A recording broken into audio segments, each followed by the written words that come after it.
Menon Simons, 1536 da Era Cristã. Menon Simons, de 1496 a 1561, foi monge católico.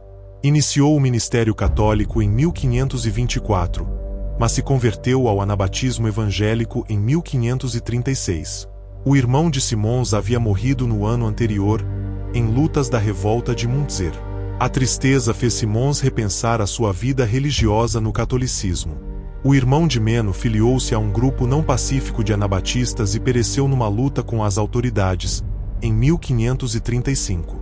Essa tragédia partiu o coração de Menon, e ele se entregou totalmente a Cristo. Por cerca de 9 meses, permaneceu na Igreja Católica, pregando seu novo modo de entender o Evangelho. Em 31 de janeiro de 1536, Menon renunciou seu catolicismo romano e se ocultou. Aceitou o batismo, provavelmente do líder da ala pacífica dos anabatistas frísios, Obi Philips, que também ordenou Menon como ancião, bispo, na província de Groningen, em 1537. Menon serviu nos Países Baixos, 1536-43, no noroeste da Alemanha, principalmente na Renânia, 1543-46, e na parte dinamarquesa de Holstein, 1546-61. A primeira coletânea importante de suas obras foi publicada em 1646. Menon era um bom pastor e líder, e escapou do martírio somente pelo fato de mudar de lugar. Era um evangélico que sustentava as principais doutrinas da fé cristã.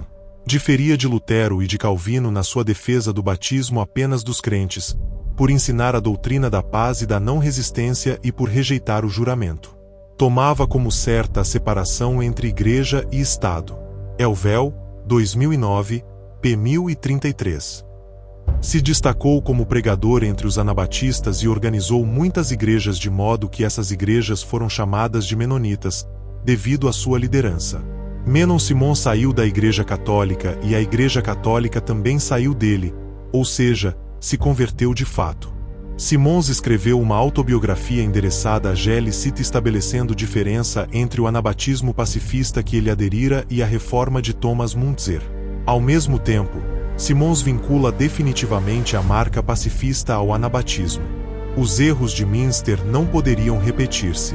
Ainda em 1535 ele escreve a blasfêmia de João de Leiden, criticando Jan van Leiden por querer tomar o lugar de Cristo e se apresentar como o David prometido.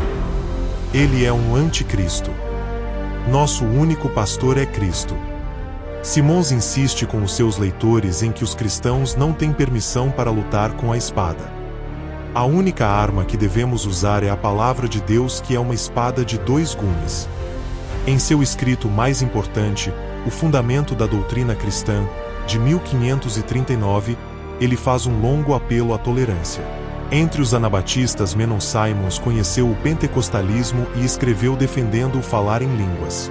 Embora Pedro tenha sido informado previamente por uma visão celeste de que ele deveria ter com os gentios e ensiná-los o evangelho, ainda assim ele se recusou a batizar o centurião piedoso, nobre e digno e sua família enquanto não visse que o Espírito Santo tivesse descido sobre eles, de tal modo que falassem em línguas e glorificassem a Deus.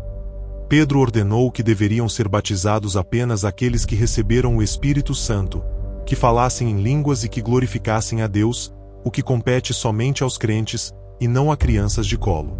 George Williams, antigo professor de História Eclesiástica da Universidade de Yale, disse: toda a civilização ocidental e todos os que estimam as instituições e as liberdades ocidentais, e não somente os herdeiros diretos dos anabatistas continentais ou até mesmo a grande comunidade protestante, devem reconhecer sua dívida com os valores e a visão dos anabatistas, que primeiro perceberam as disparidades entre a Igreja e o mundo, ainda que este se reconheça como cristão.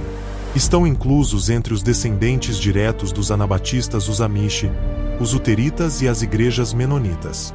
Além disso, seu conceito de igreja livre influenciou os puritanos separatistas, os batistas e os quakers. Ainda mais importante é a influência carismática que as gerações seguintes receberam. O estudioso menonita John H. Yoder disse que o pentecostalismo é, em nosso século, o paralelo mais próximo do que foram os anabatistas no século XVI. Certamente os anabatistas foram um movimento carismático. Riache, 2018, p. 80.